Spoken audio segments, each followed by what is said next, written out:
اعوذ باللہ من الشیطان الرجیم بسم اللہ الرحمن الرحیم الف لام میم اللہ لا الہ الا هو الحی القیوم صدق اللہ مولانا العظیم یا رب صل وسلم دائما ابدا علی حبیبک خیر الخلق کلہم۔ سورہ آل عمران مدنی صورت ہے۔ سورہ بقرہ میں روئے سخن یہود کی طرف تھا، اور سورہ آل عمران میں نجران کے عیسائی جب وفد لے کر پیغمبر علیہ السلام سے مناظرہ کرنے آئے تو ان کے رد میں اس مبارک صورت کا اکثر حصہ نازل ہوا۔ آل عمران چونکہ عیسیٰ علیہ السلام کی والد محترمہ سیدہ مریم، اس کے والد کا نام حضرت عمران تھا، والدہ کا نام سیدہ حنہ تھا۔ آل عمران کا پورا تفصیل ہے تاکہ عیسائیوں کے ایک عقیدے کا رد ہو جائے کہ عیسیٰ علیہ السلام رب العالمین کے بندے اور رسول ہیں۔ اس مبارک صورت کی ابتدا توحید کے کلمات سے بیان فرمائی گئی، اس کے بعد قرآن مجید کی صداقت کا تذکرہ فرمایا کہ یہ قرآن مجید کی یہ رب العالمین کی آخری کتاب ہے اور آسمانی کتابوں کی تصدیق کرنے والی ہے۔ فرمایا کہ قرآن مجید کی کچھ آیات محکمات ہیں، کچھ متشابہات ہیں۔ محکمات جن میں صاف صاف احکامات ہیں، ان پر عمل کرنے کی ہدایت کی گئی۔ متشابہات جن کے معانی اور مطالب لا یعلم تأویلہ الا اللہ، یعنی اس کے اندر ایک خفا ہے جن کی صحیح مراد یقینی طور پر رب العالمین ہی جانتے ہیں، اور ان آیات کے پیچھے پڑنے سے منع فرمایا گیا۔ بہرحال ایمان تو سب پر لانا چاہیے، سب کل من عند ربنا، سارا کچھ رب العالمین کی طرف سے نازل شدہ ہے۔ پھر راسخین فی العلم جو ہیں، یعنی جو علم میں پختہ ہیں، ان کا ذکر فرمایا اور ان کی دعائیں ربنا لا تزغ قلوبنا بعد اذ ہدیتنا وہب لنا من لدنک رحمہ، مولا کریم ہمیں ہدایت نصیب فرما اور رحمت الہی کے ہم طالب ہیں۔ دوسرے رکوع میں یہ بتلایا گیا کہ قیامت کے دن کافروں کے نہ اولاد کام آئے گی نہ مال، اور ان کو عذاب جہنم سے کوئی چیز نہیں بچا سکتی۔ پھر فرمایا زُيِّنَ لِلنَّاسِ حُبُّ الشَّهَوَاتِ مِنَ النِّسَاءِ وَالْبَنِينَ، فرمایا کہ انسان کا دل بیوی، بچے، سونے چاندی کے ڈھیر، سواریاں، چوپائے، کھیتوں کی طرف مائل رہتا ہے، لیکن یہ چیزیں ذالک متاع الدنیا، یہ سارا کچھ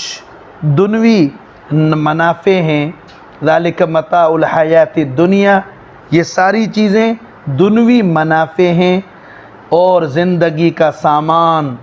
اور آزمائش ہے۔ باقی اصل ٹھکانہ تو اللہ ہی کے پاس ہے، وہ ٹھکانہ جنت ہے جس میں مومن ہمیشہ راحت و آرام سے رہیں گے۔ وہاں سب سے بڑی نعمت کہ ورضوان من اللہ، اللہ تعالیٰ کی رضا اور خوشنودی۔ پھر بتایا ان الدین عند اللہ الاسلام، اللہ تعالیٰ کے ہاں پسندیدہ مذہب جو ہے وہ اسلام ہے، اسلام ہی ہدایت کا راستہ ہے۔ مگر افسوس کچھ لوگ اس کے ماننے سے نعوذ باللہ جی چرا رہے ہیں اور محض ضد و عناد میں اس کی مخالفت کرتے ہیں۔ اپنے اس کفر و انکار کی سزا وہ خود بھگتیں گے۔ اللہ کے رسول نے رب العالمین کا پیغام اور احکامات پوری طرح پہنچا دیے۔ اب جو وَإِن تَوَلَّوْا فَإِنَّمَا عَلَيْكَ الْبَلَاغُ، جو روگردانی کرے گا اللہ تعالیٰ اسے خود ہی سخت سزا دیں گے۔ تیسرے رکوع میں یہودیوں کی چند بدعمالیاں، بد کرداریاں بیان کی گئی۔ وہ انبیاء علیہ السلام کو اور ان علماء حق کو شہید کر دیا کرتے تھے جو ان کو صحیح دین پیش کرتے تھے، ہدایت کی تعلیم دیتے تھے۔ ایسے لوگوں کی سزا بیان کی گئی کہ ان کے سارے اعمال، اولئک الذین حبطت اعمالهم فی الدنیا والآخرہ، ان کے تمام اعمال دنیا اور آخرت میں ختم ہو گئے۔ ان کو اللہ کی سزا اور عذاب سے کوئی نہیں بچا سکتا۔ پھر یہودیوں کے ایک باطل عقیدے کا رد کیا گیا کہ لن تمسنا النار الا ایاما معدودات، ہم جہنم میں چند گنتی کے دن رہیں گے۔ فرمایا یہ تو ان کے غرہم فی دینہم ما کانوا یفترون، یہ تو محض ان کے نفس کا فریب یا من گڑت بات ہے۔ قیامت میں سب کو جمع کیا جائے گا۔ ووفیت کل نفس ما کسبت، فرماتے ہیں پھر ہر شخص کو جو اس نے دنیا میں کیا اس کا پورا پورا بدلہ دیا جائے گا۔ پھر وہ عظیم آیت قل اللہم مالک الملک تؤتی الملک من تشاء وتنزع الملک ممن تشاء، فرماتے ہیں اللہ کی قدرت اور مالکیت، وہی تمام روئے زمین کا مالک حقیقی ہے، جس کو چاہے حکومت سے نواز دے اور جس سے چاہے چھین لے۔ زمانے کی بھاگ دوڑ اسی کے دست قدرت میں ہے، وہ جس کو چاہتا ہے بغیر حساب روزی دیتا ہے، کسی کو اس کے سامنے لب کشائی کی مجال نہیں۔ پھر اہل ایمان کو ہدایت فرمائی گئی کہ جب کفار کی سرکشی اور عناد کا یہ عالم ہے کہ وہ کسی طرح حق تعالیٰ کی اطاعت اور حق کے قبول کرنے پر راضی نہیں، تو اہل ایمان کو چاہیے کہ ان کفار کو اپنا دلی دوست نہ بنائیں۔ جو ایسا کرے گا اس کو خدا سے کوئی واسطہ نہیں۔ ہاں الا ان تتقوا منہم تقا، بوقت مجبوری جب کفار سے ضرر کا اندیشہ ہو، اس صورت میں صرف اظہار دوستی کی اجازت ہے، دلی دوستی کی اب بھی اجازت نہیں۔ چوتھے رکوع میں اس امر کو واضح کیا گیا کہ دونوں جہانوں کی فلاح و بہبود و کامیابی محض اللہ اور اس کے رسول صلی اللہ علیہ وسلم کی اطاعت میں ہے۔ جو لوگ خدا سے محبت کا دعویٰ کرتے ہیں ان کے لیے پیغمبر علیہ السلام کی اتباع ضروری ہے، اور جو لوگ اللہ اور اس کے رسول کی اطاعت سے اعراض کریں گے، فرماتے ہیں ان سے خدا تعالیٰ بھی محبت نہیں کرتے۔ اس کے بعد آدم علیہ السلام، نوح علیہ السلام، آل ابراہیم اور آل عمران کا تذکرہ، ان کی فضیلت کا تذکرہ، اور پھر مریم کی والدہ سیدہ حنہ کا تذکرہ۔ انہوں نے اپنی اولاد کو اللہ کی نظر کرنے کی دعا کی تھی، انی نظرت، اور فرمایا کہ مریم جب پیدا ہوئی تو اس نے اپنی نظر کو پورا کرنے کے لیے اللہ کی عبادت کے لیے مخصوص کر دیا، اور کفلہا زکریا علیہ السلام اس کے سرپرست بنے۔ زکریا علیہ السلام کی پھر عجیب کیفیت جب سیدہ مریم کے پاس وجد عندہا رزقا، ایک عجیب چیز کہ جس پھل کا سیزن ختم ہو چکا تھا، وہ پھل جب پایا تو پھر اللہ رب العالمین سے دعا کرنے لگے، اور ان کی زوجہ بانجھ تھی، زکریا علیہ السلام بھی بوڑھے تھے، ان کے لیے اب اس حالت میں اولاد یہ رب العالمین کی قدرت تھی۔ پھر یحییٰ علیہ السلام جیسی اولاد اور اس کی ولادت کی خوشخبری دی گئی۔ پانچویں رکوع میں عیسیٰ علیہ السلام کی پیدائش کا ذکر کیا گیا۔ جب فرشتوں نے عیسیٰ علیہ السلام کی بشارت سیدہ مریم کو سنائی، سیدہ مریم نے انتہائی حسرت کا اظہار کرتے ہوئے فرمایا انا یکون لی ولد ولم یمسسنی بشر، بھئی مجھے تو کسی بشر نے ہاتھ تک نہیں لگایا، میرے لیے بیٹا کیسے ہو سکتا ہے؟ جواب دیا گیا یہ تو رب العالمین کا حکم ہے، اللہ ہی کا اختیار چلتا ہے، رب العالمین کسی سبب کا محتاج نہیں، وہ بغیر اسباب کے جو چاہیں وہ کر سکتے ہیں۔ فرماتے ہیں پھر آگے وَرَسُولًا إِلَى بَنِي اسرائیل، عیسیٰ علیہ السلام کا اللہ کا رسول ہونا اور آسمانی کتاب دیے جانا اور بہت بڑے معجزات سے نوازے جانا، یہ سب بشارتیں دی گئی۔ اور پھر فرمایا گیا یہ تمام چیزیں رب العالمین کی قدرت سے، پھر عیسیٰ علیہ السلام اسی شان کے ساتھ بغیر باپ کے سیدہ مریم کے بطن سے پیدا ہوئے، نبوت اور رسالت سے نواز دیے گئے، اور آپ نے بنی اسرائیل کو اللہ کی عبادت کی طرف بلایا اور اپنی اتباع کا حکم دیا، جس پر نعوذ باللہ بنی اسرائیل آپ کی مخالفت میں آ گئے اور وہ مکروا، آپ کے خلاف عجیب تدبیریں، آپ کے ایذا رسانی کے درپے ہو گئے۔ وَمَكَرُ اللَّهِ، رب العالمین نے عیسیٰ علیہ السلام کو تسلی دی کہ انشاءاللہ یہ آپ کو کچھ نہیں کر سکتے۔ آگے چھٹے رکوع میں یہ عیسیٰ علیہ السلام کی تسلی کی مزید تاکید کی گئی کہ عیسیٰ علیہ السلام آپ گھبرائیں نہیں، یہود تمہارا کچھ بھی نہیں بگاڑ سکتے اور نہ تمہیں قتل کر سکتے ہیں، بلکہ رب العالمین نے ان کے پنجے سے نکالنے کی یہ تدبیر کی کہ رب العالمین نے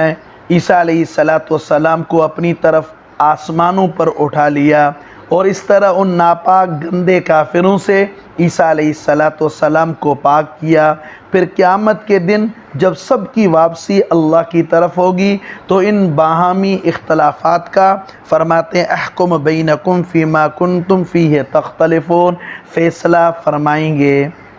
پھر آگے فرمایا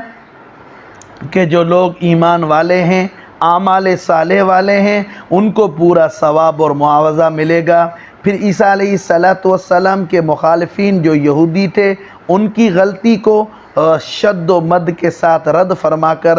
آگے جو عیسیٰ علیہ السلام کے محبت کرنے والے، وہ بھی ایک غلطی کے اندر کہ نعوذ باللہ عیسیٰ علیہ السلام کا بغیر باپ کے پیدا ہونا، تو وہ عیسیٰ علیہ السلام کو خدا کا بیٹا نعوذ باللہ کہنے لگے، تو انہیں بتایا گیا کہ عیسیٰ علیہ السلام کی حالت رب العالمین کے ہاں کمثل آدم خلقہ من تراب، آدم علیہ السلام کی طرح ہے جو تو بغیر ماں باپ کے رب العالمین نے پیدا فرمائے۔ اور اس طرح آگے یہ فرمایا کہ وہ اللہ کے بندے ہیں، اللہ نے اپنے حکم سے انہیں پیدا کیا ہے۔ فرمایا یہ سارے قصے اور واقعات بالکل سچے ہیں، معبود تو صرف اللہ ہی کی ذات ہے، وما من الہ الا اللہ وان اللہ لہو العزیز الحکیم۔ آگے 7ویں رکوع کے اندر اہل کتاب یعنی یہود و نصارہ کو صحیح توحید کی دعوت دی گئی اور ابراہیم علیہ السلام کو اپنے دین اور مذہب پر بتلا کر اہل اسلام سے وہ جو حجت کیا کرتے تھے، یہود کہتے تھے کہ ابراہیم علیہ السلام یہودی ہیں، عیسائی کہتے تھے کہ ابراہیم علیہ السلام عیسائی ہیں، رد کیا گیا۔ ما کان ابراہیم یہودیا ولا نصرانیا ولکن کان حنیفا مسلما، ابراہیم علیہ السلام نہ یہودی تھے، نہ نصرانی، نہ مشرکین میں سے، بلکہ ان کا دین محمد صلی اللہ علیہ وسلم کا دین ہے، وہ صاحب اسلام ہے۔ آخر میں اہل کتاب کو خطاب کر کے تنبیہ کی گئی، تم کیوں حق کو باطل کے ساتھ ملاتے ہو اور اس طرح وَتَكْتُمُونَ الْحَقَّ، اور حق کو چھپاتے ہو، حالانکہ تمہیں اس چیز کا بخوبی علم ہے۔ اس کے بعد 8ویں رکوع میں یہودیوں کی ایک اور ناپاک تدبیر اور سازش کا وضاحت کے ساتھ رد کر دیا گیا کہ نعوذ باللہ وہ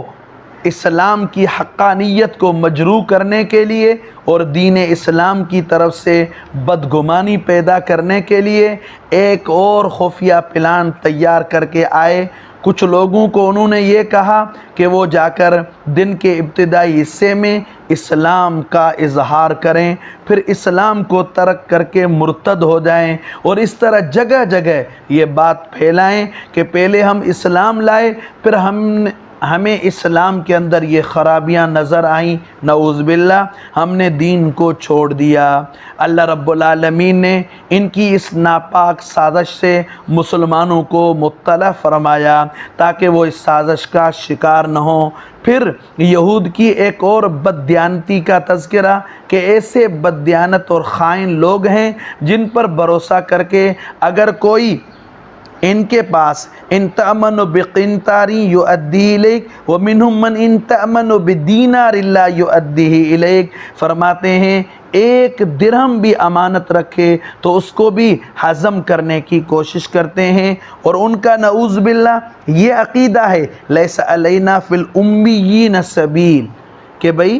ہم نے جو ان کا مال ہم کھا رہے ہیں وہ ہمارا حق ہے، اور لہٰذا قیامت کے دن اس پر کوئی سزا نہیں ملے گی۔ آگے ان کی ایک اور حرکت کہ تورات میں تحریفات کر کے، تبدیلیاں کر کے، حق کو چھپا کر تورات کو بگاڑ کر پڑھتے تھے، پھر اور اس طرح پڑھتے تھے عام آدمی یہ سمجھے کہ یہ تورات کا حصہ ہے، اور حالانکہ وہ تورات کا حصہ نہیں ہوتا تھا۔ اسی طرح اللہ تعالیٰ پر جان بوجھ کر جھوٹ بولتے تھے، وہ جانتے بھی تھے کہ ہم جھوٹ بول رہے ہیں۔ اور آگے 9ویں رکوع میں ان باتوں کی تردید کہ جو انہوں نے غلط کام کر کے انبیاء علیہ السلام کی طرف منسوب کر کے اپنے مذہبی کتابوں میں شامل کر دی تھی، فرمایا اور پھر یہ کہ کسی پیغمبر کسی فرشتے کے لیے فرمایا ہر وہ چیز جو محمد الرسول اللہ صلی اللہ علیہ وسلم کے دین کے خلاف ہو، رب العالمین کے علاوہ کسی اور کی بندگی کا حکم ہو، فرماتے ہیں وہ کسی پیغمبر کی کسی فرشتے کی تعلیم نہیں ہو سکتی۔ پھر فرمایا کہ تمام مسلمان تمام انبیاء علیہ السلام پر یقین رکھتے ہیں، اور وہ لا نفرق بین احد منہم، کسی پیغمبر کی نعوذ باللہ تکذیب کریں یا کسی پیغمبر کی تصدیق کریں وہ تو تمام انبیاء علیہ السلام کو اپنی آنکھوں کا نور اور سر کا تاج سمجھتے ہیں۔ پھر فرمایا جو لوگ اسلام سے پھر جائیں یعنی مرتد ہو جائیں، ان لوگوں پر خدا کی لعنت، فرشتوں کی اور تمام لوگوں کی، ہمیشہ اس لعنت میں گرفتار رہیں گے، کبھی اس سے نجات نہیں ہوگی، نہ ان سے عذاب ہلکا کیا جائے گا۔ اور فرمایا ہاں سبحان اللہ، جس نے توبہ کی اور اپنی حالت کی اصلاح کی، فرماتے ہیں رب العالمین ان کی توبہ کو قبول فرمائیں گے، وہ پکے مسلمان ہیں۔ فرمایا جو کفر کی حالت میں مر گئے ان کی نجات کی کوئی صورت نہیں، حتیٰ کہ فرمایا فَلَن يُقْبَلَ مِنْ أَحَدٍ مِلْءُ الْأَرْضِ ذَهَبًا وَلَوِ افْتَدَىٰ بِهِ، اگر پوری روئے زمین سونے سے بھر دی جائے، اتنا بھی وہ سونا صدقہ کر دیں تب بھی کام نہیں ہو سکتا۔ یہ قیامت میں 10ویں رکوع میں یعنی چوتھا پارہ جہاں سے شروع ہو رہا ہے، ایمان کی برکت سے اللہ کی راہ میں خرچ کرنے کا ثواب بتلا کر یہود کے ایک اعتراض کو جو وہ اسلام اور اہل اسلام پر کرتے تھے اس کا جواب دیا گیا۔ یہودی یہ دعویٰ کیا کرتے تھے کہ اونٹ کا گوشت اور دودھ خدا نے ابراہیم علیہ السلام پر حرام کیا تھا، مسلمانوں پر اعتراض کرتے تھے تم ابراہیم علیہ السلام کے دین کے مدعی ہو اور اونٹ کا گوشت کیوں کھا رہے ہو؟ تو اس کا جواب دیا گیا کہ کل الطعام کان حلا لبنی اسرائیل، سارے اطعام جو حلال اطعمہ ہیں یہ بنی اسرائیل کے لیے بھی حلال تھے، ابراہیم علیہ السلام پر تو کوئی چیز حرام نہیں تھی۔ البتہ ابراہیم علیہ السلام کے پوتے یعقوب علیہ السلام نے ایک خاص وجہ سے عرق النساء کے درد کی وجہ سے ایک نظر مانی تھی، فرماتے ہیں یہ تو ایک رواج۔ پھر اس کے بعد خانہ کعبہ کا تذکرہ، ان اول بیت وضع للناس، اس گھر کی عظمت اور فضیلت کو بیان فرمایا، اور لوگوں پر اس گھر کا حج جو وہاں پہنچنے کی استطاعت رکھتے ہوں لازم کیا گیا۔ اخیر میں مسلمانوں کو اہل کتاب کے فتنوں سے آگاہ کیا گیا اور تنبیہ کی گئی، اگر تم یہود و نصارہ کا کہنا مانو گے تمہیں مومن ہونے کے بعد بھی نعوذ باللہ وہ کفر و گمراہی کی طرف لے جائیں گے۔ پھر آگے فرمایا کہ اللہ تعالیٰ کے دین کو مضبوطی کے ساتھ تھامے رکھو، جو رب العالمین کے دین کو مضبوطی سے تھامے گا انشاءاللہ اس کا کچھ نہیں بگڑے گا۔